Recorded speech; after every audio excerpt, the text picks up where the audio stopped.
Cet ouvrage, en fait, il porte sur la transformation digitale des activités de l'audit de manière générale et sur l'évolution de l'audit interne. Je m'appelle Nabila Dej, je suis enseignant-chercheur à Institut Mines-Télécom Business School. J'enseigne et je fais de la recherche en management stratégique et en système d'information pour le management. Mon ouvrage a été publié par une maison d'édition anglo-saxonne à Londres. Il porte sur la transformation digitale des activités de l'audit de manière générale et sur l'évolution de l'audit interne. L'objectif principal de cet ouvrage, c'est d'analyser les enjeux de l'audit interne et plus particulièrement de l'audit IT, de voir les principaux enjeux associés à l'audit IT et ce qu'on appelle de plus en plus aujourd'hui l'audit augmenté. Il est composé de 6 chapitres.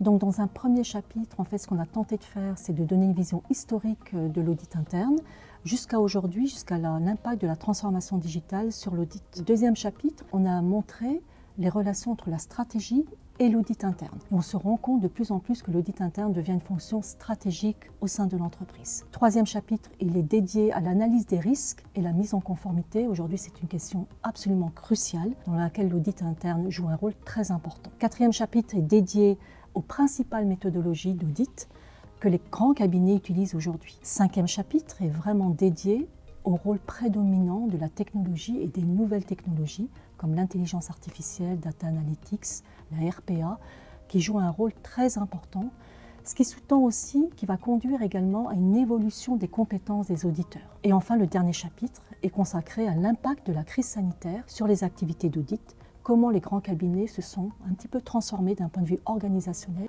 pour prendre en compte tous ces enjeux de la crise sanitaire. Et en fait, je fais intervenir beaucoup de professionnels dans la majeure AXI. Tous ces professionnels m'ont sensibilisé un peu à la difficulté en fait, de la prise en compte en fait, des contraintes liées à la crise sanitaire. Puisqu'on a eu énormément d'interventions distancielles et même pour eux, dans leurs activités d'audit, ils ont dû se mettre à la page et vraiment maîtriser complètement le distanciel. Le dernier chapitre, c'est lié au fameux chapitre sur l'analyse des risques, le risque sanitaire étant un risque aujourd'hui à intégrer. Pas uniquement le risque informatique, pas uniquement, je dirais, le risque climatique, il y a aussi un risque sanitaire. Cet ouvrage est destiné à un public relativement large, d'abord dans la mesure où il intègre à la fois des concepts, des méthodologies, des outils à la fois théoriques, donc plutôt académiques, mais il est aussi destiné aux professionnels qui veulent rentrer un peu en profondeur dans certaines problématiques liées à l'audit IT, l'audit augmenté, ce qu'on dit. Et dernière audience possible et à laquelle je tiens tout particulièrement, c'est aussi destiné aux élèves,